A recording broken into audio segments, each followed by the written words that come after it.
You are listening to Heroes Never Die, your one-stop spot for all the latest news, Overwatch League results, and mishaps in Overwatch. Here are your hosts, Totemly Drunk and Edinar. What is up, guys, and welcome back to Heroes Never Die, your one-stop spot for all things Overwatch. I am your host, Totemly Drunk, and tonight on episode number 146, we'll be discussing the latest in Overwatch esports, see what's buzzing in this week's hot community topics, and so much more. Before we get into the news and introduce you to my co-host, I just want to take a moment to thank everyone who is hanging out with us live tonight on Twitch for our live show, and of course thank all of our repeat listeners out there. Joining me tonight, as always, is my co-host Edinar, and Ed, we're just 1 week out from the start of Overwatch League Season 2. Emotions are at a high. We're just days away from the Fantasy Showdown draft. There's a lot to be excited about that's right on the horizon, but how has this past week been treating you, my friend? Well, my past week's been good. Update from last week, it's no longer negative 50. So I got that going for me in Wisconsin. Been playing a decent amount of Overwatch and Destiny. We're going to dive into a little Apex after the show. But right now I'm just kind of getting excited and prepped for... I've signed up for 7 fantasy leagues so far. Probably try and squeeze in a couple more. Mm-hmm. And then, like you said, we have our big draft Friday with the showdown where me and Blazing Bob, or as we like to be called, Blazing Eddie. Yeah. We Brangelina our name, mm-hmm. And it works so well. Are going to be taking on a team together. Since we went from 12 teams down to 10. So I'm excited for the draft. I got my DPS account up to level 24 and like 90%. Oh, so I need to get to work, is what you're telling me. You need to get to work. Okay. Because, my DPS account is ready to place bronze. And I need people there to get to bronze. How great would it be if Spider and I place plat, and then you place super low, and then we just can't queue again? Not cool? We can go with not cool on that one. Mm-hmm. But no, it's been fun. It's been a good week. Been good. I'm excited for next week. Excited to see the spark light a fire under everyone's asses. Mm-hmm. Yeah. Bang bang. So how's your week been, Totem? It's been pretty good. Last night was awesome. I actually had Soul Drink from High Noon Fantasy on OWL by the number, so having a creator of the Fantasy Overwatch League system on the show was pretty cool. But there was a lot of juggling back and forth. Unfortunately, you had to sit out for a decent chunk of it, but it was gonna be too hard for me to kind of like moderate the actual podcast while also subbing myself out a lot. So, finding the right transitions would have been kind of awkward at that point. So, I'm sorry for that, Ed. I did not mean to make you sit out more so than some of the other co-hosts at that point. Ed's just riding the pine, waiting for his time to come in and talk a lot of trash. See, and then you come in wearing a Florida Mayhem jersey, and that just completely justifies my actions last night.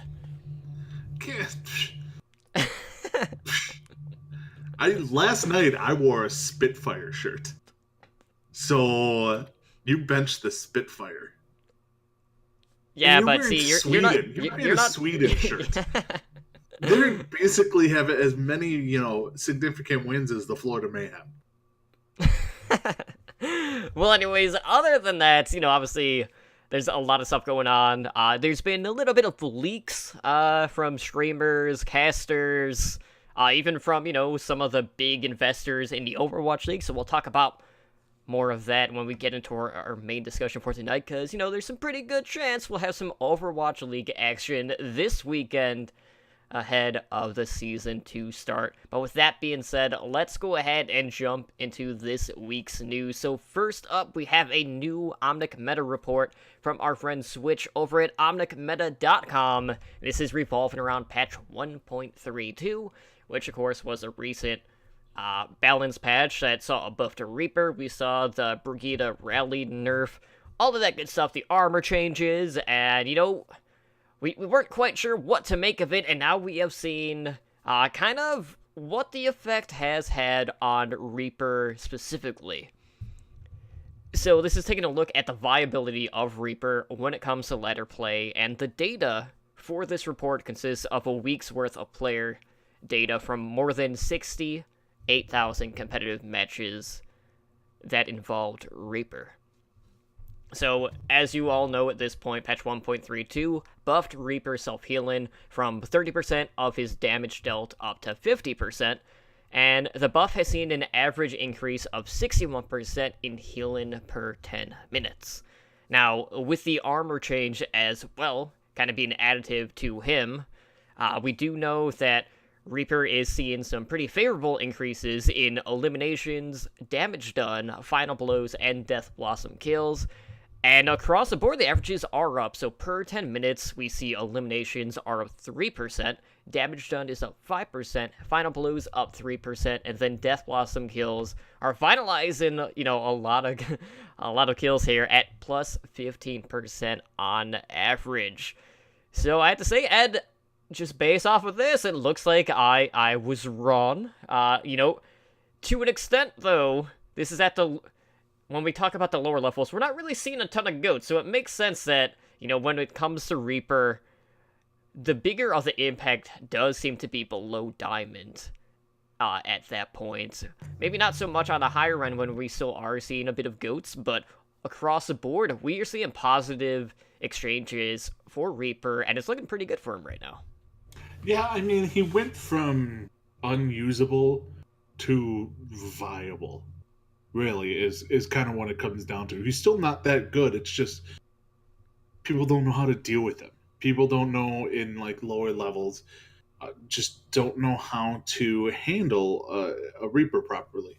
Now, I mean, the best example of this is if you look at the actual usage chart that they have in this, is he's still the third, like out of the DPS, that he's the third worst. It's Junkrat, Pharah, Reaper.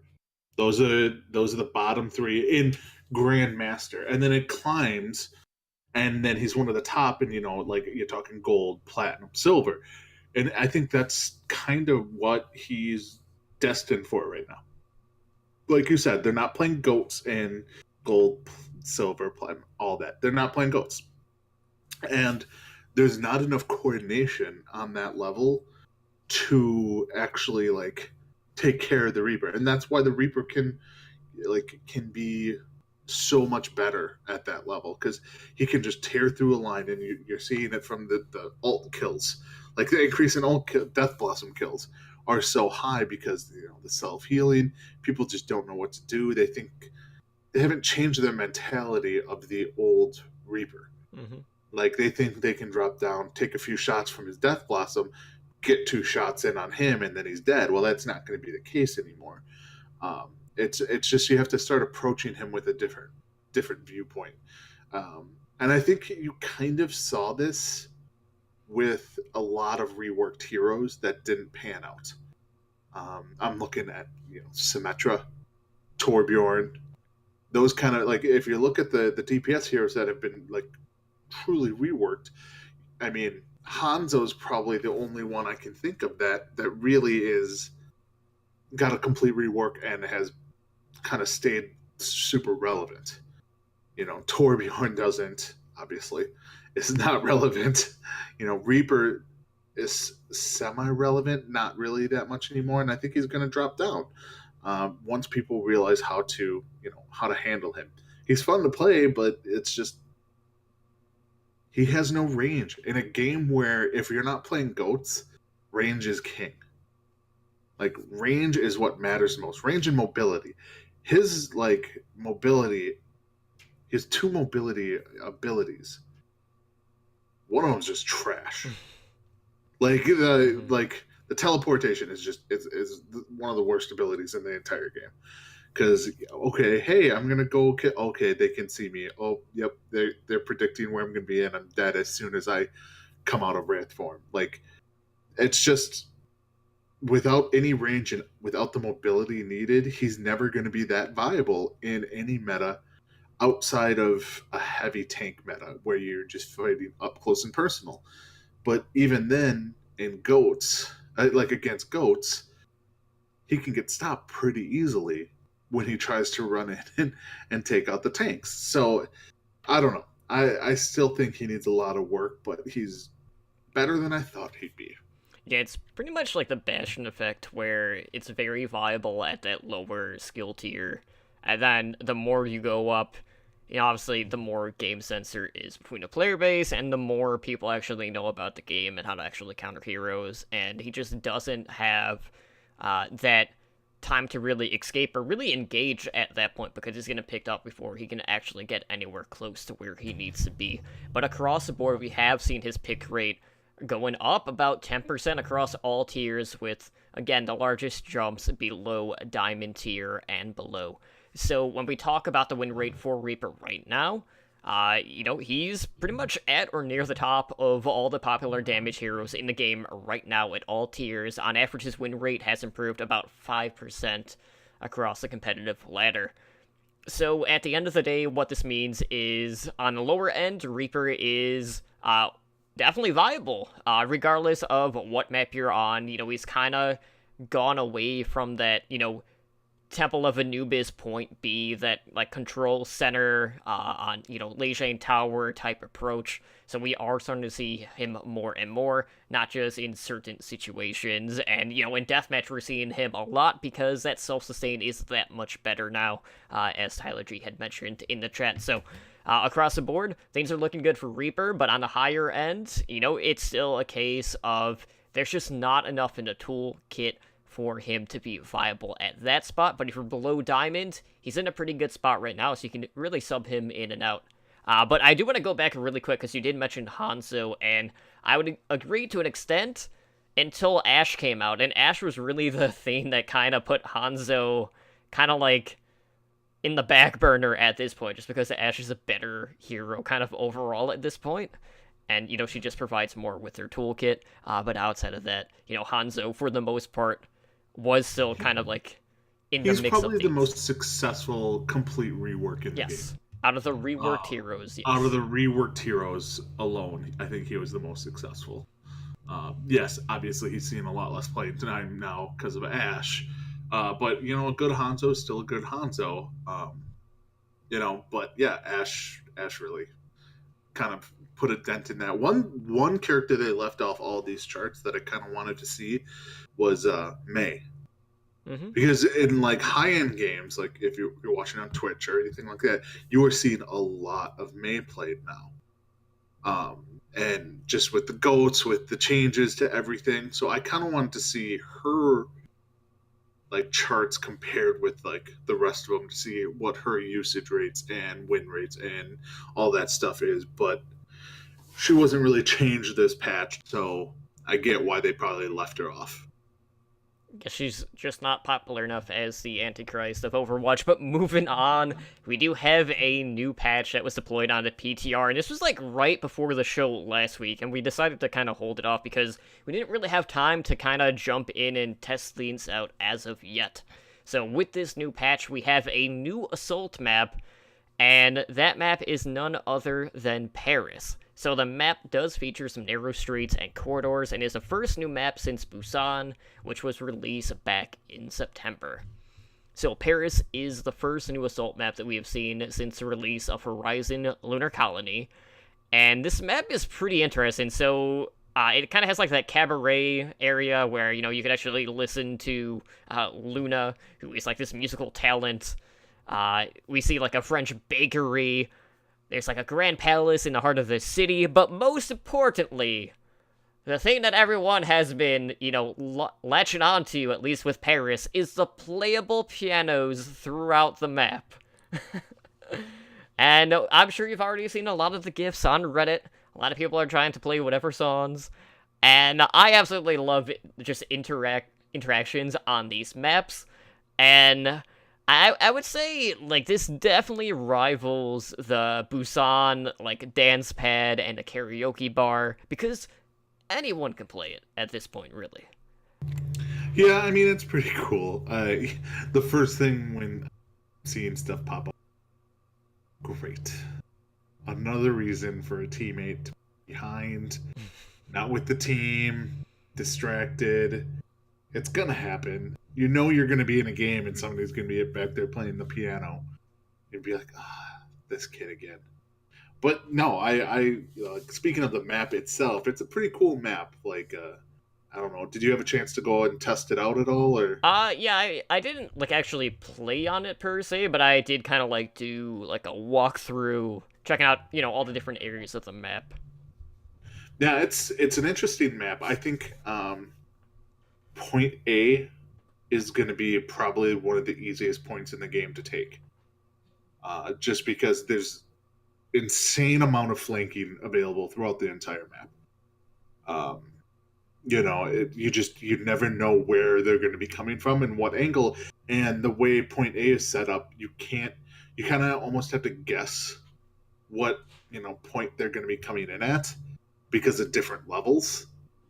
That if you guess wrong, they're going to be behind you, and then all chaos ensues. I will say that Point A is a very good Pharah and Widowmaker setup on defense, so you could see some more DPS coming out on that map. I don't like goats for that map, just because if there's one big downfall to goats, it's having elevation. Right. And there's lots of little elevation here, there.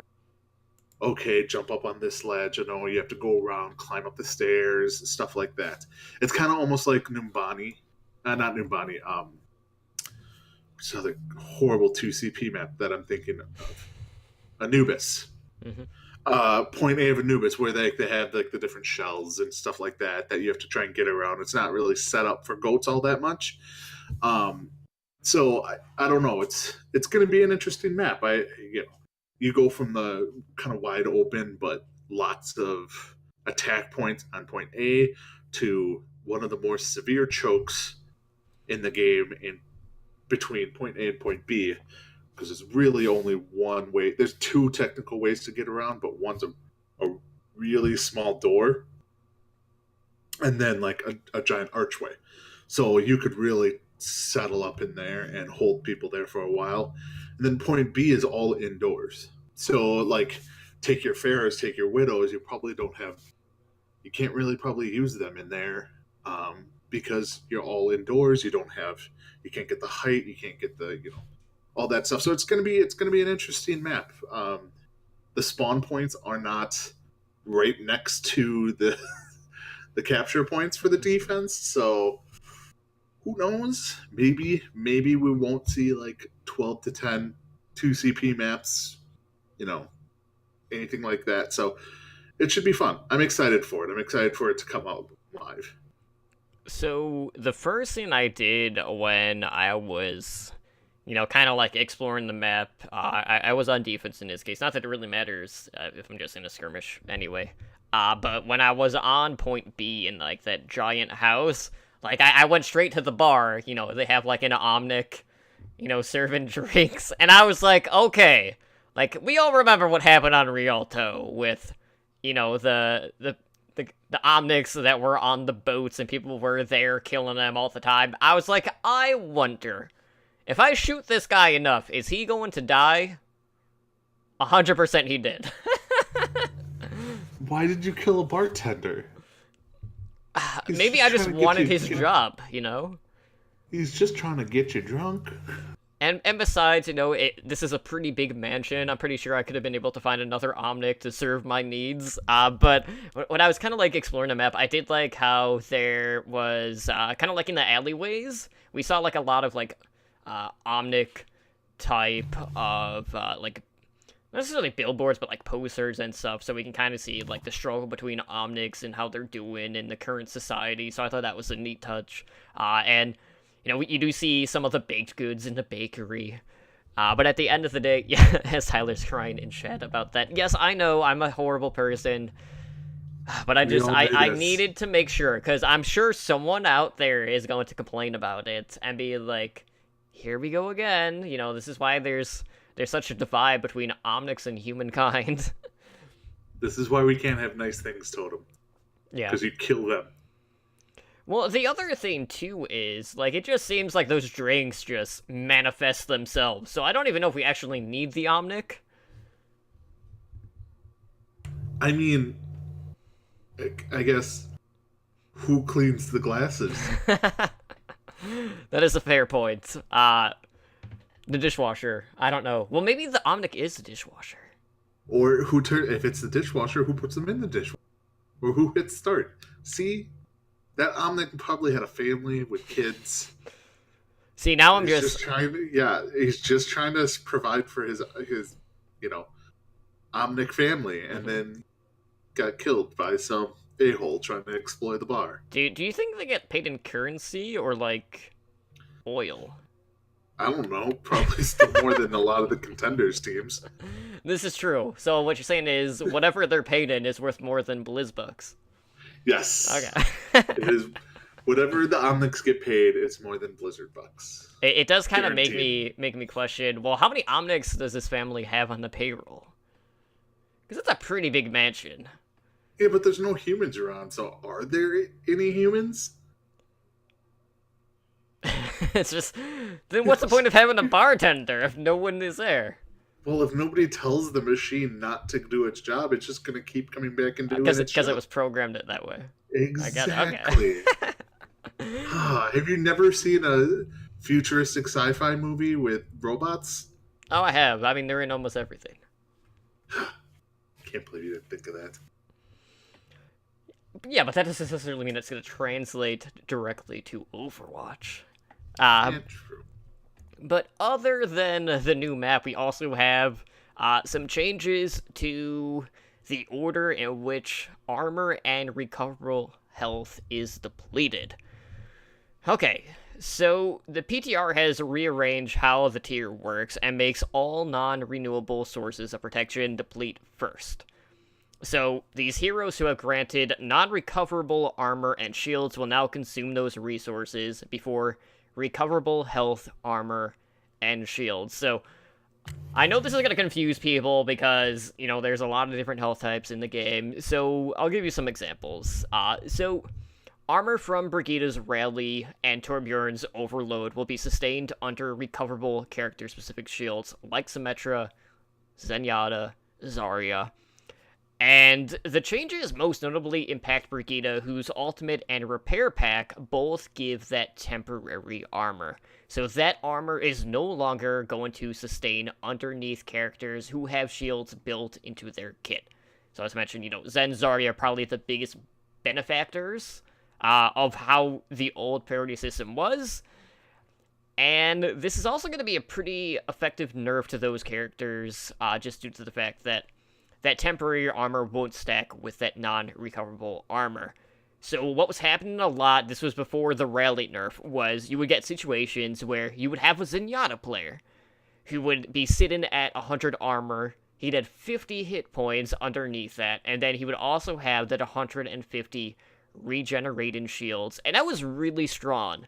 And that was the same case with Zarya. It was getting to the point that by the time that a team was able to remove that free armor that Brigitte gave, she would already have her Rally up again and ready to use. So, like, as soon as you would get the depletion there, Brigitte would always have that Rally up, and it would just keep, like, piling on the snowball potential, especially with how important Zenyatta and Zarya have been, at least in the current meta at that time. So it's going to be, you know, take a little bit of time to kind of, like, get used to it, but it does basically mean, like, maybe Zenyatta's aren't going to be surviving as long. Maybe the Zaryas won't be able to carry as much as they have been running triple tank, triple support. But at the end of the day, you know, when you mix all these words together, it does kind of get hard to follow. So hopefully I did it justice and people will have a better understanding now, because it is definitely a mouthful with how many health types there are in this game. Yeah, it's one of those things that should have probably been time ago, and they're just getting around to it now. Yes, it is a nerf to Baguette, and like you said, it benefits Zen and Zarya more. So is it a nerf to any? Is it like when people first saw this, they're like, "Is it a nerf to goats?" Well, not really, because it nerfs. Yes, it nerfs Baguette, her ultimate, but it doesn't nerf so much like Zen and Zarya. It doesn't take away from them. So, and I think they've proven that no matter how many nerfs they give to Baguette, she's still super powerful. Like I don't know what else they can do to nerf her to make her not viable or not as like super viable. And this obviously wasn't it, but this was just one of those things where it's a long-standing issue everyone knew about, kind of, and they just kind of accepted. And then Blizzard's like, no, we're going to spend the time, we're going to fix this now because of Baguette, really. If she wasn't in the game, I doubt this would have ever been fixed. We'll see what happens next. I'm sure in the next patch she'll get nerfed again, and then she'll still be super viable. And but yeah, we'll see where it goes. But yeah, it is very confusing just to like listen to it and be like, okay, this armor first, then this armor, then this armor, but it used to be this armor, then this armor. So yeah, he did a good job of explaining it, Total. Yeah, so basically, Brigida's effectiveness is lowered again for another update. Sure, it's lowered again, but she's still at the top. We'll see. So she was in the lead. Now she's just less slightly in the lead. Yeah, we'll have to wait for the next Omnic meta when it comes to the support to kind of see where exactly this is going to put her healing and overall effectiveness. So hopefully Switch will get on that next, because I'm really curious to see whether or not this is going to be a drastic change, and kind of see like if this means that Zenyatta players aren't going to be having as much eliminations because they won't have that extra temporary armor to kind of eat through first before everything else is kind of affected. But anyways, let's go ahead and mention one other thing really quick. And this is going to affect a lot of like podcast communities when it comes to game nights. You're actually now able to transfer ownership of custom game lobbies to another player. And about damn time. I mean, I can't tell you how many times someone DCs and then it just randomly switches to someone else. And then it's like, well, it's not one of the hosts, so yeah, I guess we're gonna have to reform. Yeah, and then the one person who's AFK and isn't accepting an invite or doesn't have like anybody there who you can invite doesn't get. Yeah, that's a good thing that they did.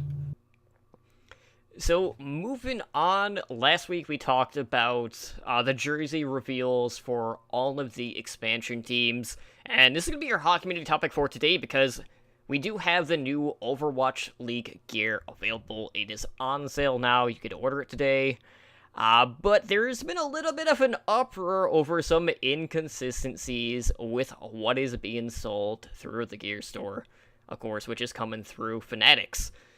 So, Overwatch League starts next Thursday. We're like 8 days out. Fantastic. Preseason is supposed to happen this weekend. No official announcement yet, but we'll talk about that in just a little bit. So, we have the replica jerseys. They have both home and away versions this year. Those are going for $59.99. And then we have player replica jerseys. Again, you can get either home or away. And those are selling for $84.99. So, I'm sure you've noticed by now, Dafran, as of the last time I checked, was the top selling jersey in the gear store. Really was not that surprised by that.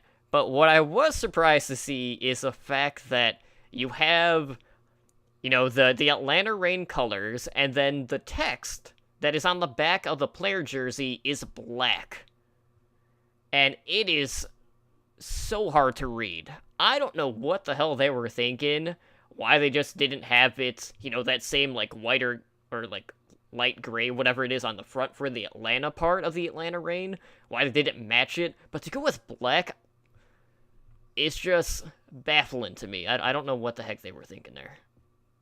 Yeah, there were a lot of weird things, like the black lettering naming on the black jerseys. Like, black on black does not work when you're trying to have one thing stick out over the other. I'm disappointed in Overwatch League fan base for their making Dafran the number one selling jersey. I'm a little disappointed in that, but I feel like I can get past that. But yeah, like you said, there's just this thing is marred with controversy and kind of just what's going on here moments, from the Dafran, the Atlanta Reigns black on black to different colors. Like they even show like the Washington Justice, like different colors from what's shown from the players actually wearing to what they're selling with the Hanzo Spark. Like that is probably going to be the biggest selling team jerseys will be from them, and that the pink is different in the shirt and the replicas than what they're actually selling, like they actually are wearing and stuff like that. It's just I don't get what's so hard about this. Like, your job is to sell authentic, replica clothing, and you can't even get the colors right. Like, I just don't get it. And it's not like it's not a site that's not affiliated with anyone from the Overwatch League or anything like that. It's not like an independent company. It's, they're working with them. And yeah, they still on top of other major sports leagues as well. Yeah. So I'm kind of baffled by this, and yeah, there's a whole slew. Like, I think we touched on this, or you touched on this Monday on Overwatch League Network about like the cost of shipping. Yeah. A $60 hooded sweatshirt shipping. It's all right. So it ships free in the United States. Outside of the United States, you're paying upwards of $40 for shipping on a $59.99 hoodie. Like, $60 hoodie, you're paying $44 for shipping. Right. Like, that is insane. Like, we're spoiled by the Amazons of the world, but $44 for shipping for a hoodie anywhere in the world is kind of crazy. Yes, it really is. To that note, I do have an update on the EU store, and this is from Fanatics. They said that the EU store for them is going to open in May. So we're still quite a bit away from that actually coming out. So I even wonder what it will cost. I mean, we can maybe ask Melkari or someone like that what it costs for shipping to Canada. Because I've heard horror stories of shipping costs from Blizzard stuff to Canada. So I don't know. It will be interesting to see. I have not ordered anything yet because I want to see. I'm going to let the guinea pigs of the world show me how the Spark jerseys actually look before I, buy mine. And I still haven't decided who I'm going to get. Right. Like, I'm still torn between Guushui, Crystal, and IDK. I don't know. I'm kind of leaning towards Crystal now. Okay. It's just because I don't know.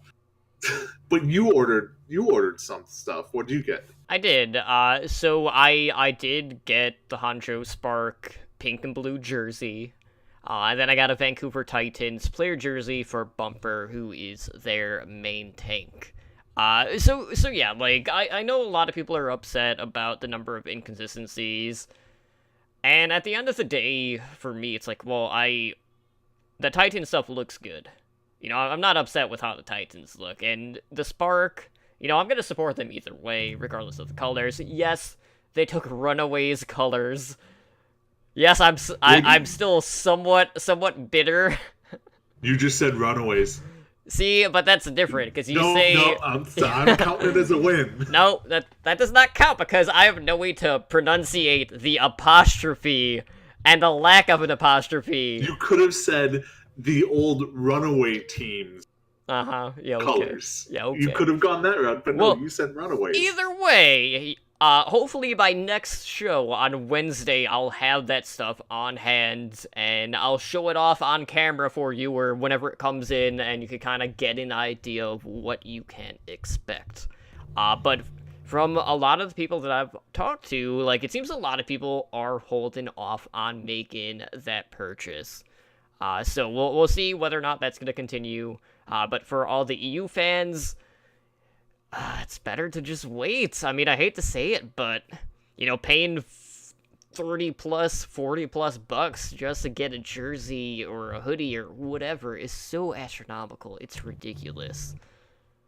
Yeah, I'd wait. I mean, unless you have to have this jersey for the start of the season, which late, you're not going to get it in time for the start of the season. But if you have to have it, you gotta understand you're going to be paying way more than you should be, and it's not smart to do it, especially when you know in 2-3 months you're going to have a store in Europe with much cheaper shipping, and you'll get it a lot quicker. If you just use that $40 that you'd save to just buy something else. Exactly. You can get two things instead of one thing and pay for it to be shipped over from Lord knows where. Alright, well, let's go ahead and let's shift gears as we go inside the Path to Pro and Overwatch League. So we got some movement in regards to Contenders North America. And I know there's been a lot of updates on, like, Contenders Trials. I initially had it in the show notes, but the problem is there have been so many different, like, organization rebrands and roster changes. It was just really too much. So right now, I know North America is in week 2. If you're looking for updates, just go to over.gg, kind of get a feel for it. And I want to say it was like, the top 5 are going to be the ones that advance to Contenders, now that, NA is going to be split into, East and West, or whatever the heck they were doing. But anyways, we do have a new sign-in for the Mayhem Academy. And they have gone out and signed Flex DPS player Mangachu, who last season played on XL2 Academy. Now, this marks the first sign-in of the released XL2 Academy players, and Mayhem last season are coming off of a 1-4 performance in Contender Season 3, where they did fail to make the playoffs. And of course, as we've mentioned, their sole win came against the winless Kangarna team, and this was their worst performance in 2018. And what's really interesting about this is, you have an Academy team here, and when it comes to the NA scene, this is the only Academy team that has yet to earn a winning record in the group stage. They have 2 seasons where they went 2-3. And, they went 1-4 this past season, so it's not looking that great for them. But the good news is, regardless of how they did last season, if you're an Academy team, at least for 2019 Season 1, as I've mentioned time and time again, they are guaranteed a spot in Contenders. They don't have to worry about getting relegated yet. But it could still very well happen, depending on how they do in Season 1 of this year. So, with the move, this is the second move that they've made. They recently promoted Promise, who was the Mayhem Academy head coach. He's now on the Florida Mayhem coaching staff.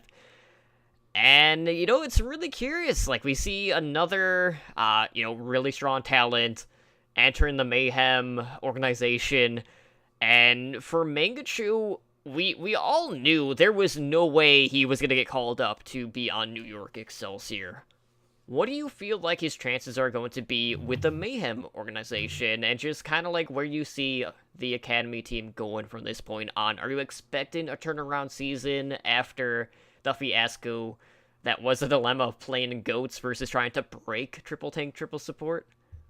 Well, alright, so for starters, yeah, I don't see Mangachu getting called up. He's going to be one of the forever seconds. He's always going to be that lifelong tier 2 player. that is always on the cusp of getting called up, but actually doesn't get called up. Um, Now, with Mayhem Academy, yes, I do think Mayhem Academy is actually going to be a lot better this year than they were, or this upcoming season than they were last season. And it's not because of the team got 10 times better. I think the teams at the top got a lot worse. If you look at the top, Fusion lost Elk. Elk was vital to that team. XL2 got rid of, everyone. Except one person. Except for one person. So like you're looking at the teams at the top, the only team that hasn't really gone through that big of a change is probably Atlanta. And, so they'll probably still be at the top, but I think they're going to do a lot better. The team they have is skilled. I just think Mangachu is going to come in there and replace Apply. Because I don't think Apply is going to be coming back down for contenders. He could, but I see him fitting up there and kind of taking over and Tavik not playing for Mayhem as a DPS player. So like Apply kind of takes on a full-time role up there. So I maybe Mangachu takes over for Apply. I don't know. There's no way that Mangachu doesn't see playtime. He is very good. It's just I don't know if he's good enough to be in the Overwatch League. Yeah, we've kind of seen this happen to other players too. Like when we talk about Contenders Europe, Team Giganti, Davin is still kind of like handcuffed to the tier 2 scene. Kind of like always at the cusp of, potentially getting a spot, but, at the end of the day, it just seems like he's a one Giganti player that's just not quite going to see the opportunity come his way. And it is a shame because we see him time and time again put in stellar performances, and Mangachu is like one of the OGs. He's been around the scene for quite some time, dating all the way back to, the weekly tournament days. One day I feel like he's going to get his call. Whether or not it's going to be with Mayhem, probably not.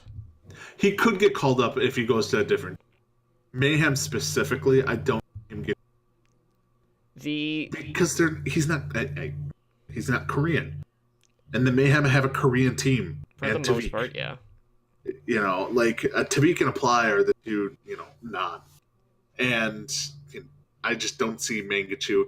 Now, if Mangachu did learn a lot of Korean playing for XL2... Which he might have, because that wasn't his roster. Yeah, and learn to communicate that way, because that is a very Korean-heavy franchise.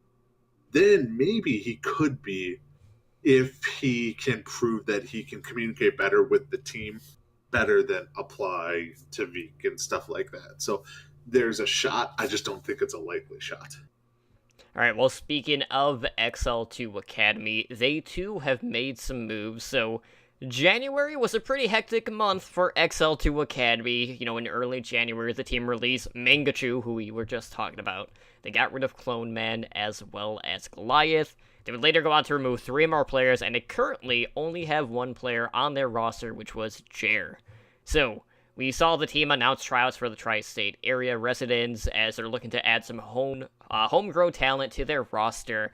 And then on Thursday, the team went out and announced the additions of Yaki and Kirby, who was formerly under the ID of Bianca. So Yaki and Bianca were on the MVP Space roster last season in Contenders Korea, and they had been with that organization for these last 2 years. Yaki served as the DPS player, and Bianca was playing as the teams often get the time.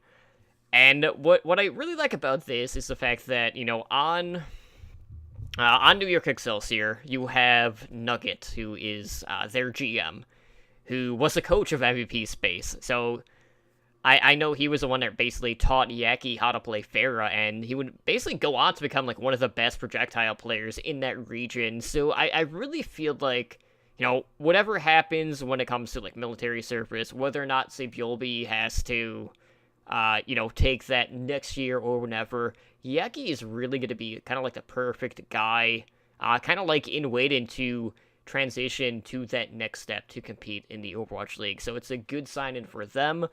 But I have to say, like, with everything that's been going on with XL2, this does not help the PR at all. And I don't know what it's going to take for them to try to be a little bit more transparent. It just feels like at this point, as things continue to kind of pile on, I don't think that there's a way for them to kind of rebound and kind of legitimize like the way that the community is seeing them right now. Yeah, I mean, they could have gotten away with signing 2 Korean players after letting the entire team go to homegrown talent if they would have announced homegrown talent they signed. You don't need to announce these signings as your first 2 signings after saying we're cutting everyone to have more homegrown talent.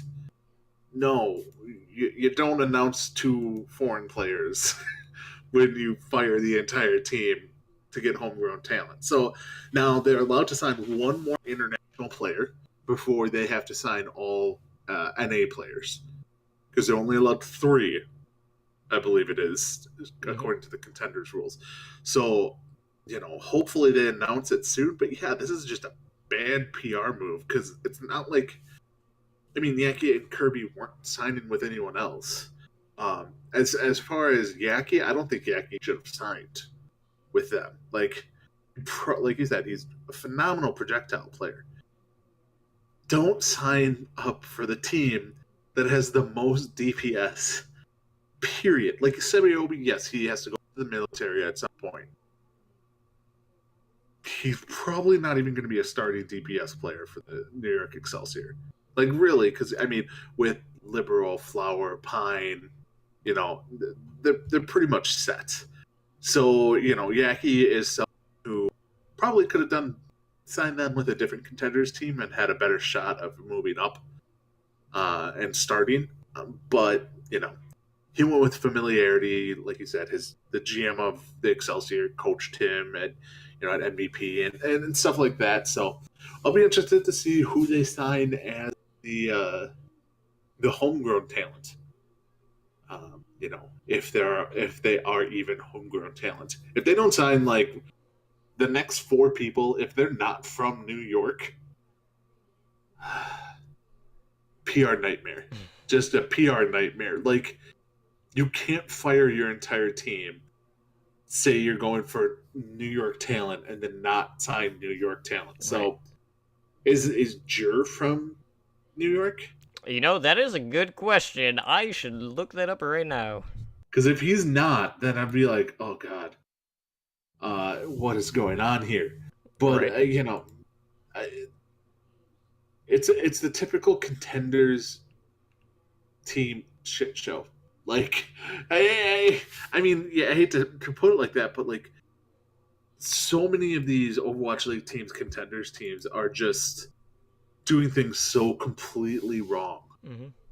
And this is another example. Like, but when you look at the contenders team from Overwatch League teams that are doing things right, I'm looking at you, Fusion, Gladiators Legion even.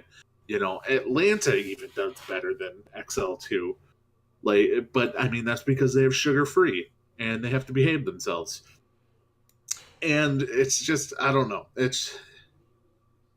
They're setting themselves up for failure. I'm not saying failure in contenders, like playing wise, like failure is like a tier 2 organization. So we will find where he's from. No, it just says United States on some of the different sites. So I don't know, to be exact. I was pretty sure they at least had 1 player that they released that was from the New York area. But I will say this. The answer for XL2 is not to go out and sign Slasher. We don't need that. We don't need the leak boy on XL2 Academy. Don't even have it through your mind. And I know, like, they basically said, like, they're nearing the end of their tryouts. And to that, that's fine, but, you just could have, like, waited, like, a week or 2 to, narrow down the field for the tryouts, and then be like, okay, we're gonna announce these players, and then you can, just kind of do the pairings back to back. Don't just go out of your way and say, "Oh, hey, look, we brought more Korean talent after we just dropped a bunch of Korean," in hopes that people forgot about the homegrown talent search that they have going on. Yeah, I mean, the other thing you have to think about is it's all land now. So they're probably playing from Korea in New York, like on New York servers or East Coast servers or West Coast servers and stuff like that. That's another thing you have to take into account. You meant online, but I know what you meant. Yeah, sorry, online, not on land. They're not doing land tournaments, but so who knows how they actually will perform and how much it hurts them. So I don't know. It'll be interesting to see what they do season 2 or season 1 coming up, but I don't see them being nearly as good as they were. The other thing to kind of remember too is with North America in contenders add in additional slots, we're going to be seeing more of these trials teams coming in. So the landscape across the board for North America is going to be pretty drastically different in the 2019 seasons. So while, yes, this is kind of like a rebuild phase, it doesn't necessarily kind of put XL2 or Mayhem Academy in another case kind of like at the bottom, but maybe having some of these other like teams that have kind of like worked their way up the ladder, it'll be a good test for them, but it will still like give XL2 a good enough shot at, I'm not gonna say redeem themselves, but it's not gonna be to like a drastic situation where immediately we're gonna be like, oh man, this team is definitely gonna get relegated, just because the gap between, I feel like the gap between the contenders teams and then the teams that are working their way up is still going to be pretty noticeable. Yeah, I mean, it will be, and I think is those things when you have a non-contenders team performing really well, they get picked, a non-OWL team doing really well, they get picked up by an OWL team. That's just going to be a running cycle. Look at LNL. LNL, top, non-OWL team, gets picked up as a whole for the Atlanta Reign.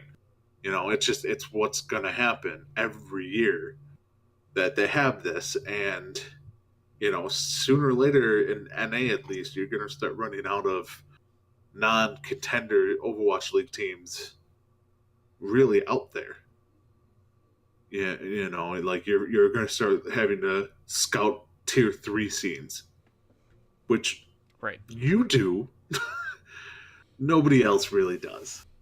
So it'll be interesting to see how it progresses and all these rule changes that they have coming contenders, to see what actually happens in season 1 and season 2. So I'm excited for it. Absolutely. And to that, I do want to make a quick note. When it comes to trials, we've actually been seeing more coverage pop up, and a lot of that's been either through, upcoming broadcast.gg for, I want to say they were taking Europe, and I know Elo Hell, which is Jane's esports channel that he recently started, kind of like as a rebrand. They've been doing a lot of North America trials, so now's a good chance for you guys to kind of like check out what's going on in the, tier 2.5 scene or tier 3, however you want to, describe it at that point. So we are seeing more and more expanded coverage outside of the tier 1 scene, which I'm so happy to see. So definitely go support them when you can. And I know like the trial streams have been doing pretty damn good in regards to viewership. I think I saw like 6K viewers when it was on because they had it on the Contenders Twitch channel, right? And I was just like, why is Contenders Trials getting more viewership than actual Contenders? Like, that was just weird to me. But it is what it is. I'm just happy to see that there's getting some more exposure out there for it. Now, if only they would put Contender stuff on the BattleNet. I mean, they did that what? Time. They did that what, once? Yeah, for Australia. Australia, and they saw a huge jump. Like, wasn't it like 11,000 viewers or something like that? It was a huge jump. And then all of a sudden it's like, okay, well, this worked, so let's never do that again. And they're like, you know what we need to put up there? We need to spotlight a streamer. While these tournaments are going on. While the tournaments are going on. Okay. Let alone the playoffs. Okay, listen here, Blizzard. You want people to watch Overwatch on Twitch. You probably want it to be your actual esport. Not a Twitch streamer you guys fly in to just stream from your headquarters. And then occasionally talk to somebody who works there. Mm-hmm. As much as I like that and it's fun, not while Contenders is on. Not while, what are they going to do when the Overwatch League starts? Are they just going to stop bringing streamers out? So, I don't know. They could do better. Absolutely. Baby steps. Well, with Season 2 starting here next Thursday, now is the perfect time to go out and purchase the OWL All Access Pass. So the Season Pass this year is selling for $14.99 and includes an enhanced command center, which will offer players the ability, or I guess, viewers would be the better terminology. I don't know why it says players. Regardless, you have the ability to view games from a variety of different angles, which does include the point of view from any player on the field. Yes, this is what we've been wanting. But does this mean that we're not going to get the standalone client, like what we saw for the World Cup viewer? Probably not. Honestly, probably we won't. We still could, but I guess it's one of those things where why have Blizzard put all the money for it into it and have them do it, and they can kind of have Twitch pay for a lot of it. Yes, they're going to have to give all the feeds to Twitch, but it's going to be up to Twitch to make it compatible, make it work on their website when Blizzard is just kind of there for support. Whereas if they do a standalone server like they did with the Overwatch World Cup, that's purely on Blizzard. And now it probably will be a better product on Blizzard than it will be for Twitch, but we're getting something.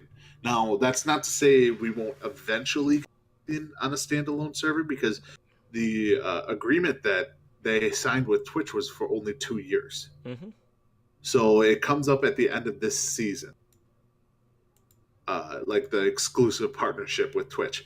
Now, when they renegotiate with Twitch or something like that, they may introduce something of their own service for Blizzard through the launcher. And it will give them plenty of time to work out bugs, test things, stuff like that, while, still letting Twitch handle all that stuff. I'm going to be interested to see, yes, if we switch to an individual player, are we still going to be able to hear the announcers? Mm-hmm. Because that will be big, because I feel you need to be able to listen to the announcers. And then how easy is it going to be to switch?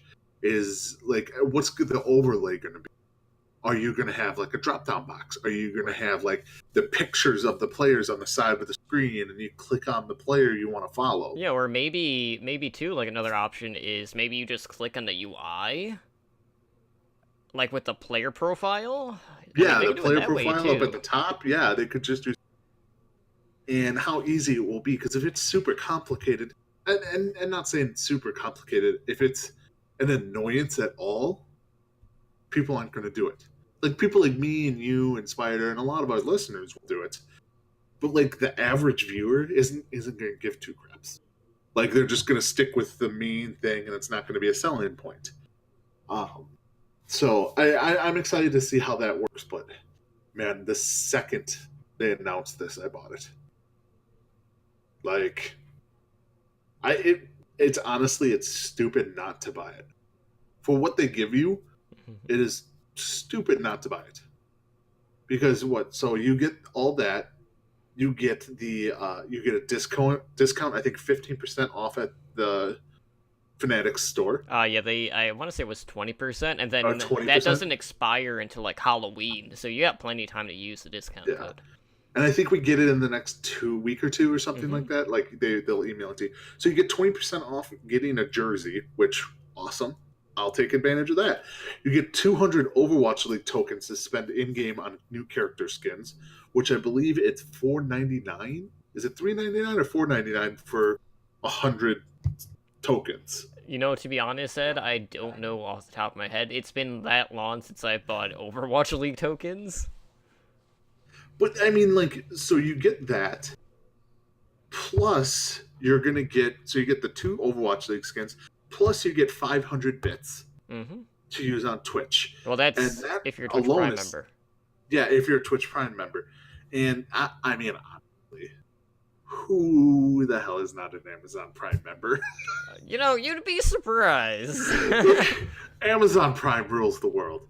But all right, so if you're a Twitch Prime or Amazon Prime member, you get 500 bits. So that's $7 right there. So $7 in bits, 20% off coupon, plus 2 Overwatch League skins. That right there is over $14.99. And then throw on top of that, you get to choose the viewer. You get a special chat, which honestly just don't pay attention to it. Because well, it's Twitch chat, and that's the most toxic thing of all time. It's just a more condensed Twitch chat. You know, Yeah, it's still cancer. It's just not as lethal. Yes. And you know what? And then you get special emotes. You get special, yep, yeah, special emotes, and you get a special like icon next to your name and stuff like that. Like, so overall, $14.99 for all this is way cheaper than I thought it would be. Right. Like, I was expecting $25-$30, Okay. and they're come out in like $14.99 and be like sold. So yeah, it was great. I don't know. Have you bought it yet? I have not yet.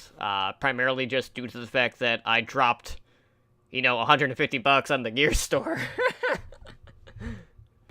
All right. So Well, the thing is, I'm you gonna could get have it. waited to- I'm gonna need to get it soon. I know. I'm gonna buy it. There was never a doubt that should I get this or not? No, I'm definitely getting it one way or another. But then you have to go back to the store and buy more stuff. Which I was you have the already 20% planning off. on doing. Okay. Are you No, going to buy I'll- something for the Soul Dynasty, the team you no longer cheer for? Oh, I still cheer for them. It's just a matter of Really? I do. But do you really? It's just a matter of I basically acquire the jerseys for the teams that I have supported in their path to get into the Overwatch League, like London, for example. I have a London Spitfire jersey, but Seoul was like really my first team, and of course with Runaway coming up, I have a Runaway jersey. I'm a huge Gooshway fan, so I had to get a Spark jersey. So, I don't know what I'll use my 20% off code towards, whether it's going to be an updated Season 2 jersey of a team I already have, or something different. I'll figure If that they're out. updated at all. Yeah, if they even get updated, who knows? We might just have these inconsistencies through Fanatics throughout the entirety of the season, which would be a major upset. Mm-hmm. But either way, other than this, we do have the, challenges kind of, throughout the season, kind of like what they did last year. Some of that stuff is actually locked behind the All Access Pass, which I thought was pretty peculiar. But I'm really curious to see, last season we were getting, a ton of skins. This year, it doesn't really seem like we're going to be getting that. It's going to be more like Twitch emotes, and, things kind of like that. So I'm really curious to see where exactly those prize-driven challenges are going to lead towards. But, more will unlock as the season progresses. And I do want to quick just pop in the Overwatch League Twitch really quick to see what the bits is currently at. Because I know the last time that I checked on Monday, I know Hanzhou Spark were actually in the lead. Now, granted, this is, we're in the off-season still, but I just want to get an idea of where the teams are falling right now. Yeah, it will be interesting to see who's winning, because they're going to be a team, and they're going to take Dragon losers. And then Tyler actually makes a good point in chat. For all this to work, you need to have your Twitch chat tied to your Blizzard account. Mm-hmm. So make sure you do that. I don't know why you wouldn't, at this point because that's how you get Overwatch League tokens to get skins. So it kind of seems like a no-brainer to do that, but I don't know. So what's it at? Okay, so, this is still really early on, but I'll quickly go through the top 5. We have the Hanjo Spark at number 1. They're at like 170.6k. We have the Atlanta Reign in second at 140.9k. We have the LA Gliders in third at 106.9k. Fourth, we have the Dallas Fuel at 98.9k. And then fifth is New York Excelsior at 95.26k. So early on, Spark looking pretty good. Really curious to see that Atlanta's up there too, but if you kind of like look at the top selling merchandise, I guess I really can't be too surprised to see the Reign up there as well, just because the normal jersey for Atlanta Reign as well as the Defran one are the top 2 selling jerseys on the gear store right now. So that is very curious. And while I'm at it, I'm looking at some of the personal challenges, and it does look like early on, you get a certain Twitch emote just by watching in the command center, so that one's kind of like locked behind it. They have Mega Cheers, where you have to donate, so many bits, but you also have to purchase the All Access Pass. So it does seem like everything that's a personal challenge is tied to the All Access Pass. So that's very peculiar. The community ones are open to everyone. So, just looking at these, there's one where you have to cheer 40 million bits as a community. They have one where you need to have like so many people watching in the command center, so that one's kind of locked, but as soon as that one's unlocked, it'll be for everyone. So that one's not too bad. And then another one is Mega Cheer based, which is tied to the All Access Pass. So at the end of the day, like, I want to see what the split is going to be for these challenges. Like, is it going to be like 80% stuff that's only through the All Access Pass? Is it going to be down the middle? I don't know. But just from the looks of it early on, without me scrolling through all of the weeks and stuff, the majority are through the All Access Pass. Yeah, I mean, it's smart of Twitch. Like, as much as people... This is how... Okay, you were cutting out there. Oh, okay, sorry. It's one of those things. This is what Twitch is going to just do. They paid Blizzard $90 million to be the sole, like, main, viewer of the Overwatch League. Right. So they have to make back, they get all those viewers. How are they going to make their money back? This right here is how Twitch is going to make their money, and how when the deal is up in the end of the year, this is what they're going to use and be like, okay, this is how much money we made off them by doing this. How much can we charge? Like, how much Blizzard will be, how much can we charge Twitch now for like a 5-year deal? Something like that, because this is what they made off of us doing these Overwatch All Access, these, bit cheers, all this stuff. They're going to use that to up the price. And it's great for everyone. It's great for Blizzard. It's great for Twitch. Like, I mean, what was it? At 2018, Overwatch League was the number 4 most viewed channel on Twitch, competing with Fortnite. Like, not actual Fortnite, basically Ninja. And well, that basically is Fortnite. Yeah. But like, it's just one of those things where Twitch is doing the smart business decision, but they're not giving us nothing in return. Mm-hmm.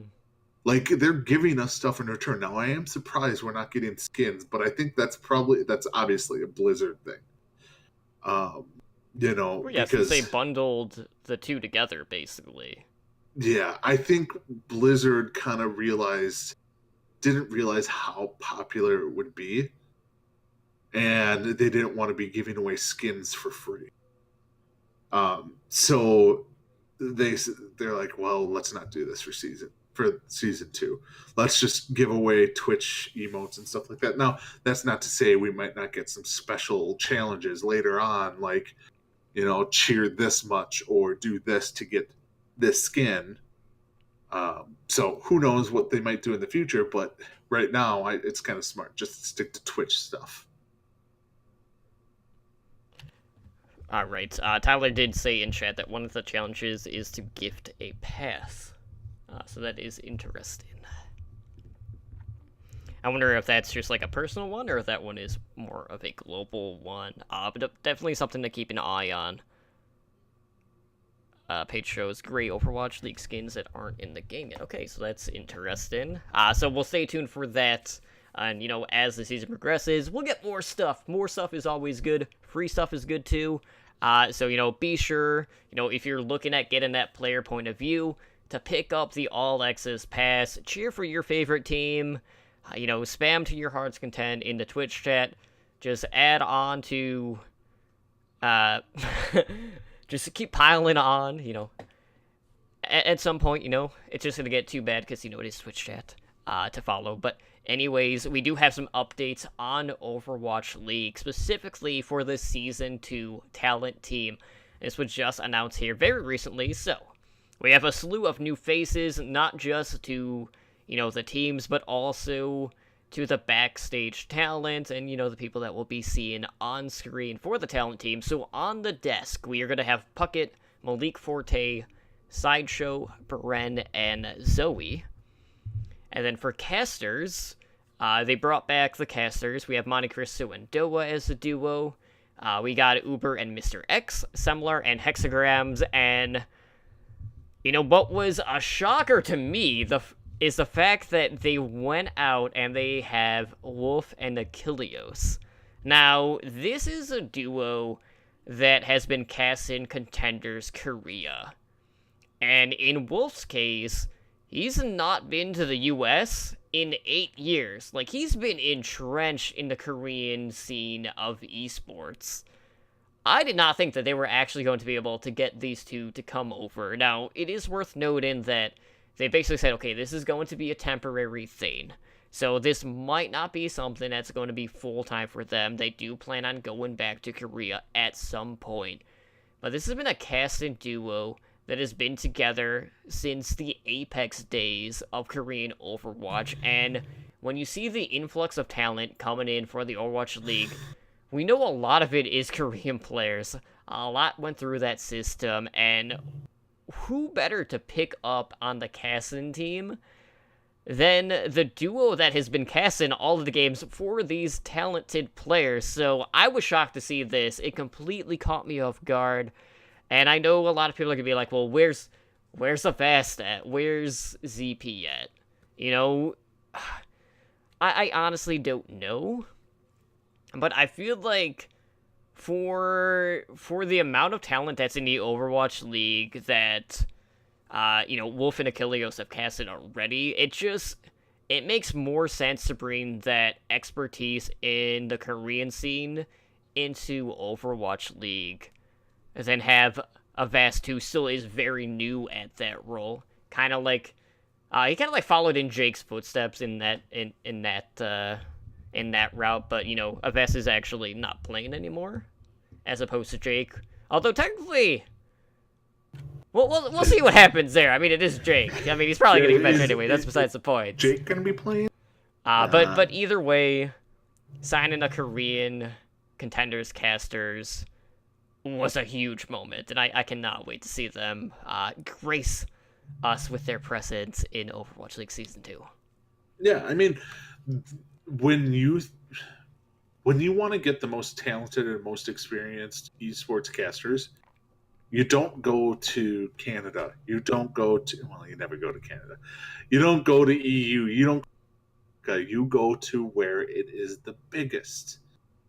That is South Korea. So, I mean, like, it's not the first time that they've gone over to Korea to hire away a team, like a duo, like Monty.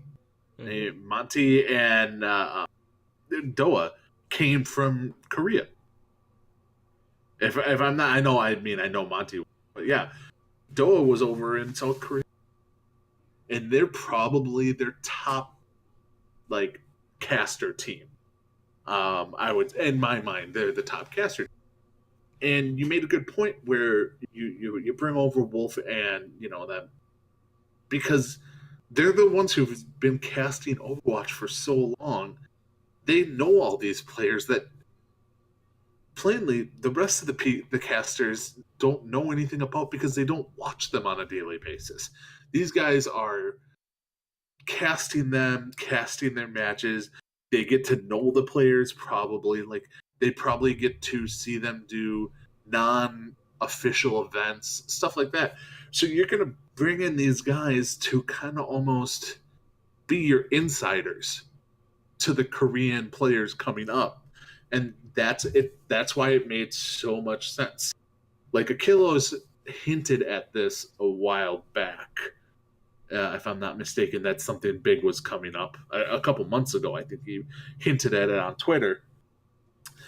But yeah, it's great. Like I like these two. I think they're gonna do really good. I mean, I love all the new people they brought in. I'm glad they didn't get rid of a caster team. Because it makes sense not to get rid of a caster team when you bring in 8 new teams. Just bring in another caster team. Just makes sense. So, yeah, it was smart on their point, on Overwatch Leagues, and the intro video to announce them was actually pretty funny. Like I put $1 in the vending machine and it ate my $1. What do I do? You just shake it. Try to get your goods out. That's all you need to do. Well, anyways, those are already broken. Yeah. The league is also bringing on league insiders to help interview the players at the arena. And this should not be surprising to anyone. They did go out. They got a Korean translator in Danny Lim. They also have a Chinese translator in Emily Tang. And like we see a lot of new Korean talent, a lot of Chinese teams coming in. It makes sense. Like, you're not just going to, just not be able to interview them. Because there's just too many new people from those regions, so you need to have someone there to make sure that, not only are you hitting that market and being able to communicate with the Chinese scene and that region, but, you're also trying to make it better so that everyone understands what is going on with these interviews. And they also brought on Mika Burton, who we saw as one of the hosts for Contenders North America, and this was in, this past year, dating back to season number 2. Now, outside of this, I know they did mention what they're calling in the mix, and really there's no details on this outside of the fact that there are appearances by Reinforce and other special guests throughout the season. So the question at the end of the day is, what exactly is this, and is this truly justice for Reinforce? What do you think? Well, I mean, I think it's good. They really like him.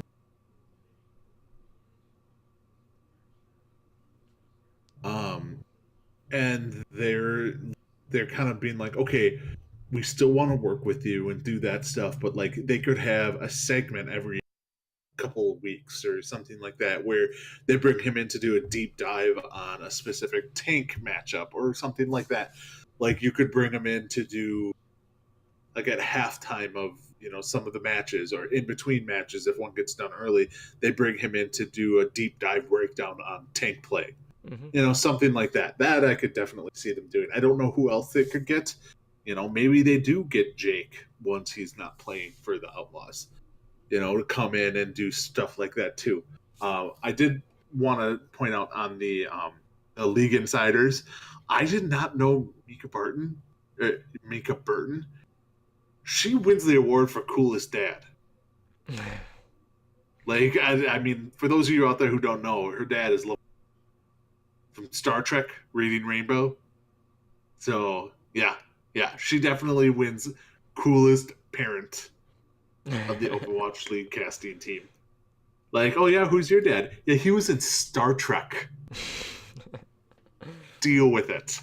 So, yeah, no, it's it will be exciting. And yeah, you had to think that they would bring in a Korean and a Chinese translator, so they weren't like, because those interviews at the end were so awkward. Mm-hmm. Like, hey, Zoe, ask the interpreter this. The interpreter then asks Sebiobi this, then Sebiobi says it back to the interpreter, who then announces. It's not the same. So, they will be able to interview these players and cut out the middleman. So, I mean, it was smart, and we saw them both pretty prevalent at the Overwatch World Cup and stuff like that. Right. So, I really want to know what other special guests throughout the season are. Like, who those could be. Do you have any ideas who could be the other special guests? Maybe this is where ZP fits into the equation. I honestly don't know. Like, I would not be surprised if this is reinforced doing like telestrations. You know, going full John Madden. You know, setting up the plays. I could see that totally happening. Like, he's just like, oink, and circles it. Mm-hmm. Yoink, and rumbling, tumbling, stumbling. No, is that not a good John Madden? I mean, you cut out for a lot of that, but I watched your mannerisms, and that was pretty spot on for what I can visually see. Visually see of my John Madden. Like, I'm a big guy, so like I'm a young John Madden, really at heart. Mm-hmm. All right. Well, anyways, let's go ahead and jump into our main discussion, which is technically, like, it's not official confirmation of the preseason, but, you know, there's been a couple of leaks about the preseason. I'm going to air quote again, because I know they're not officially calling it that. It's a community countdown, whatever. But, you know, we heard the friend basically saying stream, oh, yeah, I'm playing next Saturday. I know Achilles, when he was doing his stream after the announcement, he was like, oh, yeah, I'll also be casting some show matches, you know, here. And there was also Hua, who is the investor for, you know, Chengdu Hunters, who basically leaked a schedule that's going to be of games taking place on February 9th and February 10th. So that's this Saturday and Sunday. Now, again, this is not official word, but does anyone honestly believe that we're going to go into a new season without having some matches? Like, we can't honestly just be going in and playing and a paintball and that's it. Yeah, no, we're playing matches. There will be matches held. You know, yeah, it's gonna happen no matter what. And I really hope this is true, because that means they have the best team closing out all the matches. And the Finger Bangs versus the Seoul Dynasty. That's not the last match, though. It's the last one on Sunday. No, it's not. There's one more. There's a 5 o'clock match. Oh, it just doesn't show. Scroll down. Oh, you son of a... Womp, womp, and that's womp. like the worst matchup ever. Right. It's like, why do you end with the Chengdu Hunters versus the Shanghai Dragons? Literally, no one wants to see that. Like, even China's like, we have different China teams now. We're good. We don't have to pity cheer for the Shanghai Dragons. Like, let's see a real team. And the Spark versus the Seoul. Come on. Fine. Mm-hmm. I'm sorry to burst your bubble, Ed, but you were eventually going to find out. So, just had to scroll. I know. What's important to note is that the time differentials between matches is 1 hour and 15 minutes. So these are not going to be full series. You know, it might be a couple of maps or maybe like a best of 3, potentially, at the most. But going through the lineup on Saturday, and again, unofficial, at 12 p.m. Pacific time, we have Paris Eternal going up against the New York Excelsior. At 1:15 p.m. Pacific time, we have Atlanta Reign versus Boston Uprising. At 2:30 p.m. Pacific time, Toronto Defiant versus Philadelphia Fusion. At 3:45 p.m. Pacific, we got Washington Justice going up against the San Francisco Shock. And then to cap off Saturday, we have the electric closer at 5 p.m. Pacific time, a Florida Mayhem taking on the Houston Outlaws. Wah, Oh my gosh. Okay, so first of all, out of all of these matches, I am intrigued by one of them. And that's the opener. The opener is the one that, like, I was like, okay, like, I want to see what New York Excelsior is going to do. Are they just going to come out, run, like, triple sniper, and then just completely trounce whatever Soon's going to throw out at them? Toronto-Philly could be okay. Yes, this is true. Toronto-Philly was the only other one I could say, yeah, I'd watch that. Like, that, I'd be excited for that. But the rest of them are just complete trash tier. Like, these are the matches you're just like, I'm going to go and make dinner and have this on in the background and not pay attention. And then then you look at Sunday's matches, and for the most part, you're like, every one of these is better than any match the other day. Right? Like, all these matches, I'm just like, I'm going to sit down in front of the TV and watch this thing from 12 o'clock up until the Chengdu Hunters and the Shanghai Dragons. Like, yeah. So go ahead, read what's playing on Sunday. All right, well, on Sunday, February 10th, kicking off at 12 p.m. Pacific time, we have Dallas Fuel taking on London Spitfire. After that, we have at 1:15 p.m. Pacific time, Vancouver Titans versus Los Angeles Gladiators. Oof. That's going to be a damn good match. I cannot wait for that one. That's going to be a good one. That's going to be a showcase of everyone. And one. Discord is being terrible tonight. It really is. I don't know why. It's like you keep cutting out. It's weird. It is what it is. Oh well. Well, at 2:30 p.m. Pacific time, we have the Guangzhou Charge facing the LA Valiant. At 3:45 p.m. Pacific time, it's about to go down. We got your Hangzhou Spark taking on My Soul Dynasty. I'm so excited. That's honestly, out of all of the matches, I mean, don't get me wrong, the Titans Gladiators match is going to be straight fire, but Spark Dynasty, to me, I'm going to have more investment in, just because, you know, there's still a lot of question marks around Soul, and we all have very high expectations for the Spark. Yeah, and like you're gonna watch this matchup, and you're not gonna know what's what. So like, what I mean by that is the Spark could stop the Soul Dynasty, and you won't be able to tell if the Soul Dynasty suck or if the Spark are that good, or vice versa if Soul stomps the Spark. Like, because you could easily come up to me and tell me the Hangzhou Spark are going to be dominant team this year. To be like, you know what, I could see it. It could happen. The same thing could be said about the Soul Dynasty. Mm-hmm. But I would also believe that either one of these teams would be essentially the Soul Dynasty of Season 1. Like, just underperforming, not a good team, kind of middle of the road, so on and so forth. So it'll be lose the teams they shouldn't lose to. Exactly. So, like, you'll get to see these teams compete against each other, but I don't think you'll be able to tell anything about the actual season from watching these two teams play. So the thing for me with this lineup is, okay, so if we're also doing like these like other like show match type events that are more like the all-star events in regards to like game modes, where exactly are they going to fit this? Because if they're playing all of these matches, it doesn't really leave you any room. Because you're thinking, like, this is going to be on until 12 p.m. Pacific time, all the way till about, 6:15 p.m. That's a pretty long stretch there. And that's not a... I mean, obviously you're going to have maybe a little bit of break in between matches. So, like, maybe each block would technically be an hour, per se, but either way, that's still over 6 hours worth of Overwatch League.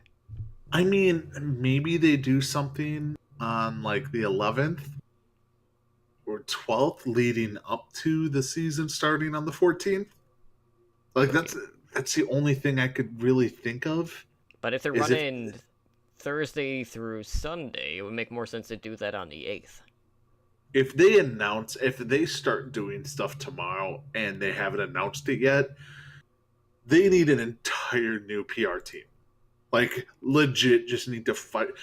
The fact that we have not heard anything yet is an abomination. Like, how have we not heard it? I wouldn't be surprised if we didn't have any form of preseason. Like, whatsoever. If we didn't even have the Anna paintball.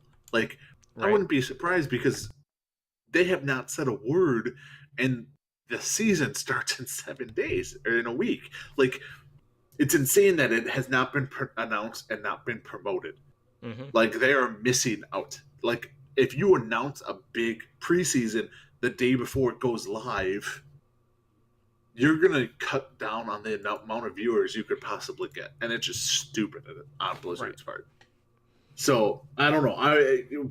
If we don't hear anything tomorrow, I'm seriously going to question that anything's going to happen. Yeah, I would definitely agree. I do feel like it is worth noted. You know, we've in the past talked about, okay, who's in LA, who's not in LA. I do know that, you know, the new caster duo has already flown to LA. Vancouver Titans, who, you know, we had mentioned, might have been last episode that, you know, they were still in Korea. All the podcasts it's hard to keep track. Yeah, you're just like, did I say it? In between there. So. Well, anyways, Vancouver Titans are in LA. Good. Glad to hear that. I don't want to fill it up.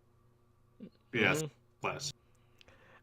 So with that being said, Ed, you know, maybe which of these matches, at least out of day one, I know you mentioned Toronto Defiant, Philadelphia Fusion is one that might pique your interest, but is there one that, maybe from some of these other ones that you have your eye on that we might be, not valuing as highly, that you're intrigued by, whether it's, you know, just a current storyline with a team or just curiosity out of expansion teams? Yes, Charge versus the Valiant.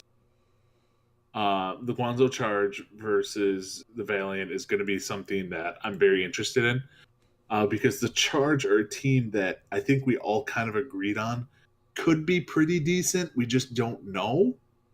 And the Valiant is one of those teams where we all ranked them in the middle of the pack. Yes, but they're also one of those teams that we had very high potential too.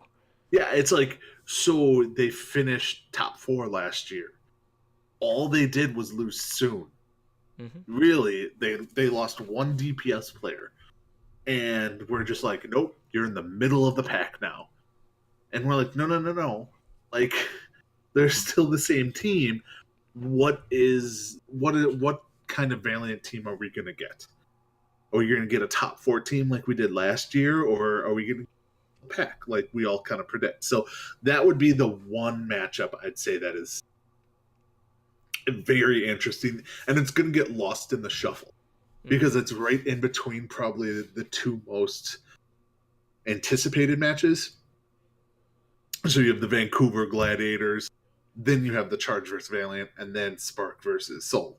Like, so it's kind of in between the 2 biggest matches. So it's going to get a lot of viewership, but a lot of people probably won't be paying as close of attention to it as usual. So, what about you? What is one would you say we're underestimating? You know, this is a tough one. I know pretty much everyone has been just crapping on Washington. I want to see if there's any truth to the whole Scrimbug argument and see if Justice are going to be better than what everyone is anticipating. And Shock has been another one of those teams where a lot of people, myself included, are pretty high on the Shock right now. You know, they have Krusty, who's going to be coaching full-time with the Shock. And yeah, I know you had him lower. I know, yeah, it happens. Boo, Shock. But I feel like when it comes to the coaching staffs, the Shock and the Fuel have the better coaching staffs in the league, and I just want to see if that extra time is going to be enough for the Shock to sort out the problems that they had in Season 1. So at least in Day 1, that would be the one that I feel like maybe isn't going to get a lot of attention, that I'm intrigued in both teams' cases for different reasons. And, you know, I mean, you pretty much hit it on the head with the Charge versus Valiant one. You know, we still don't know 100% definitive whether or not, you know, Kariv is going to be playing DPS, or if he's going to be on, you know, support duty again. You know, and if he is on support, well, then KSF is going to have to, you know, show up or ship out. Because he did not look good in Season 1, and, you know, I'm not going to say, like, replacing Soon is going to be, like, this astronomical feat, but for someone that underperformed in Season 1 in KSF, it's a bigger magnitude for a player like him compared to, say, if Kariv was just going to transition back to playing DPS, which we've already seen him do in the past. So I am very intrigued to see how the Valiant do, and the Charge, you know, based off of what we saw in the show match for the Pacific when they face a Dynasty, you know, there's a lot of great talent on that team. It's just a matter of what the communication on that team is going to be. And I feel like when we're talking about the overall player skill, well, maybe the communication isn't going to be there. The mechanical skill might be enough to actually outweigh that. But it also could be just a case of, you know, it's going to take a couple of weeks for them to really get their feet underneath them, and then it could be just off to the races at that point. Yeah, okay, so you said something, and I'm going to flat out say it. I've kind of held my tongue. Oddly enough, I've held my tongue on this. Soon is probably the most overrated player in Overwatch League. So the reason I say this is, how were the LA Valiant before Bunny? They were middle tier, middle of the pack, kind of like you know, middle to lower end. Then they get an actual Tracer player. Soon doesn't have to play Tracer. Soon specializes on, you know, the Widowmaker and stuff like that. So, yes, Soon is a good Widowmaker. Very good Widowmaker. I don't think he's as skilled on everything else. And in a meta that does not have Widowmaker prevalent at all, I don't think Soon's going to be good. Like, at all. Like, I'm not sold on it. And maybe, in all honesty, Kariv is better than Soon is on the DPS role. So the Valiant might actually be better off by getting rid of Soon. And, you know, just bringing in Kariv. Like, I don't know. I was never sold on the Soon hype train. And I think this year he's going to really stick out like a sore thumb, like, in a bad way. So, I don't know. I'm just going out and saying that. You Paris Cox with berets and baguettes. And the cigarette. And a cigarette, conjuring your Canadian friends in your hatred of me. But Soon is not that good. Plain and simple. He's just not. So, I had to get that out. Mm-hmm.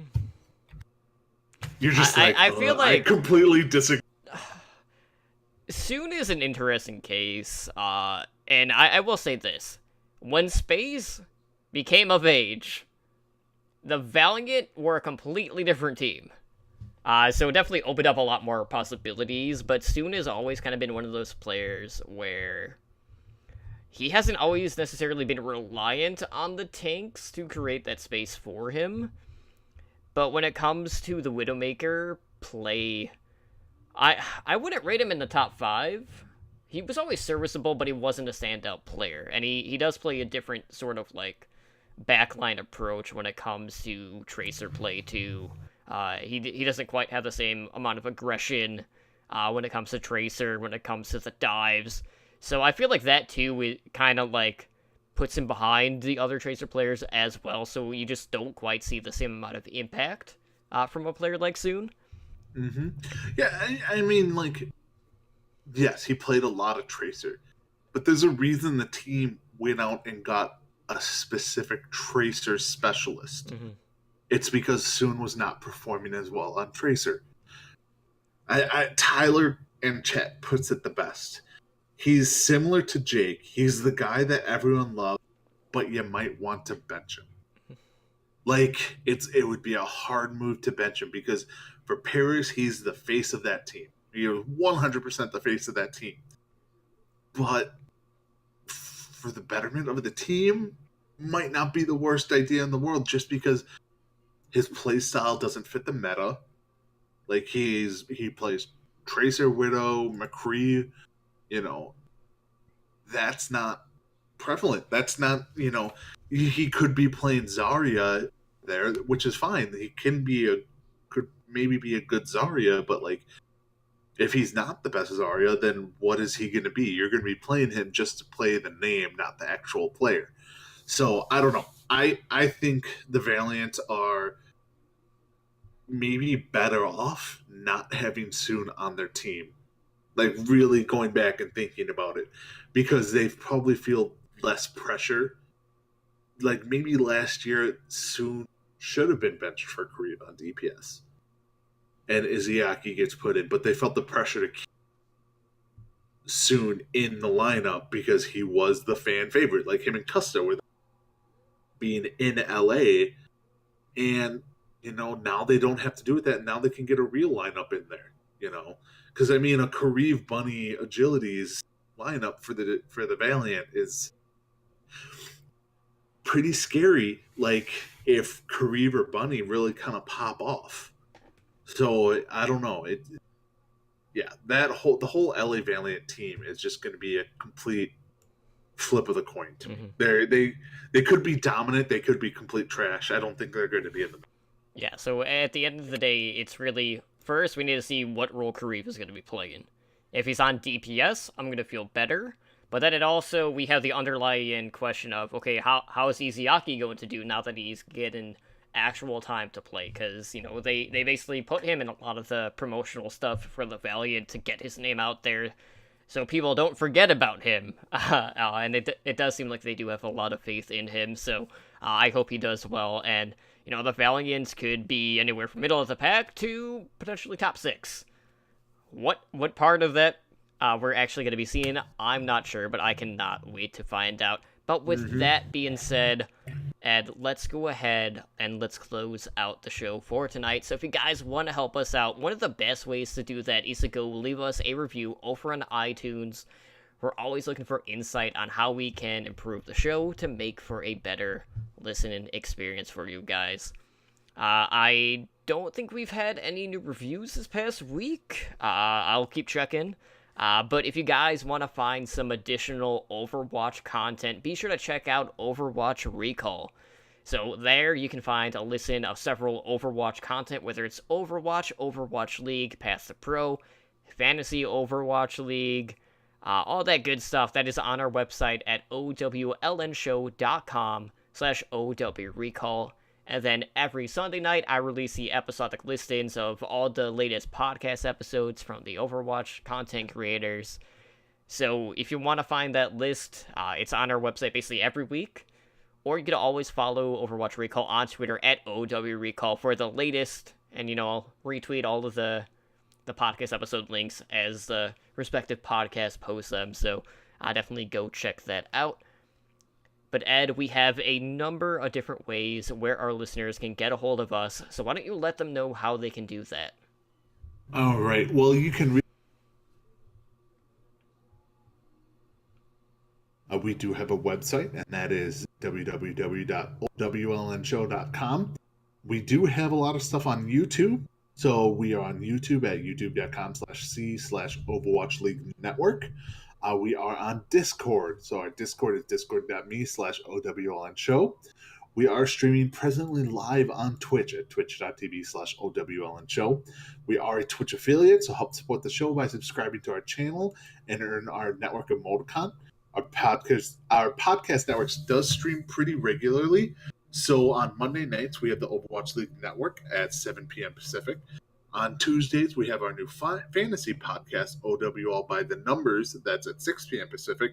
I would highly recommend listening to our episode from last night, as we did have Matt from highnoon.gg on to talk about everything fantasy.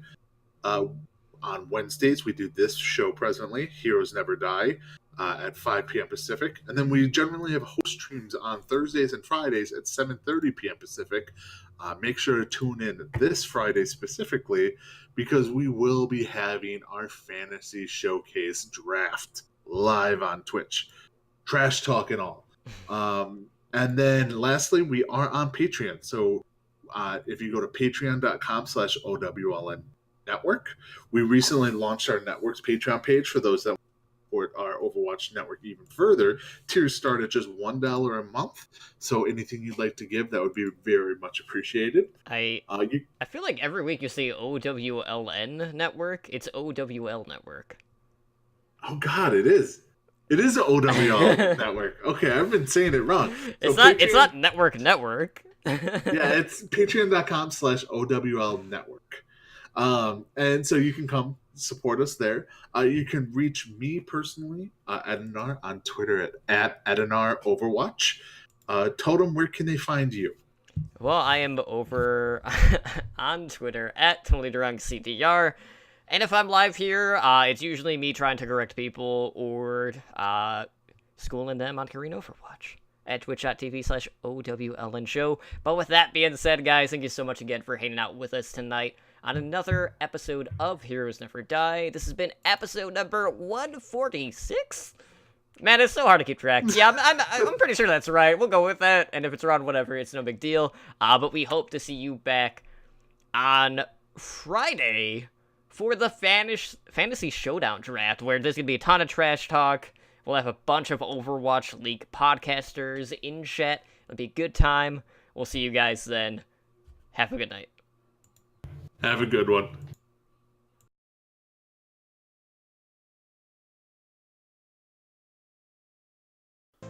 Thank you for listening to Heroes Never Die. Be sure to follow us on Twitter at HND Overwatch and join us on Discord at discord.me/OWLN show.